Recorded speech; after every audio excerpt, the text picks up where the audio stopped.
Welcome back to the resources section for employee onboarding for success. Now, most important about this section is to deliver the right information to the right person. And so, what we're referring to here is to deliver any employee handbooks, any links, any company introductions. If there's a way that you could do this and automate this, you should be excited about the third option there, a one-click email where you can share tasks with the new employees, and they're going to get a link. And I'll show you quickly here what that email will be once they receive it. Imagine the experience that the employee gets where before they start, they get a list of exactly what to expect and what resources they have to review and read through. They should be accessible for that employee, obviously. So if you can send them a link to where it's saved on your company intranet or SharePoint, then they'll just be able to pick and choose all of these different tasks that they have to do. And when they start on their first day, they will be ready and raring to go. So that's basically what we would like to build here, and I'm going to show you how. Okay, in this first video, we're going to show exactly how to build the resources page. So with the resources name, attaching documents, the links, the descriptions, and the links back to the checklist tasks. On the second one, we're going to show you how to update, link, and add any new documents and allocate these to the tasks within the checklist. So if you have a new resource that you want to link in, we'll show you an example of that. And then we're going to show you how to do that one-click email share with the new employee. And that's going to be pretty special, so stay along for that one. Okay, welcome back. So here's the employee onboarding resources page. And so now this is just a generic page that you can keep updated with any of the links or files that your company has for making sure that when an employee starts, they have all the information that they need. They have all the links to the forms that they need to fill out.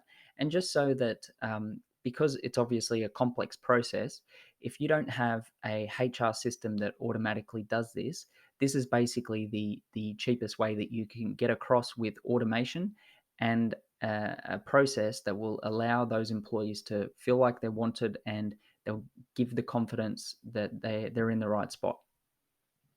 So question is, how do we build this section? So the first column on the left side is basically just the title column, so the resources column. So as usual, we're going to start again by creating the new onboarding resources page. And this one we're going to link back to our other new build pages as well. So onboarding resources build. So the title on this one is just the resource title. So we're going to grab all of these titles, bring them across, expand that out, rename. So this will be quite quick because we've done this a few times. Now you've got attachments that are going to be there as well. So you can either have those attachments from the files if you download them, and if you want to save them within Airtable, that's totally fine. You can do that. And what we're going to do here is just grab the original ones, drop them back in. There we go.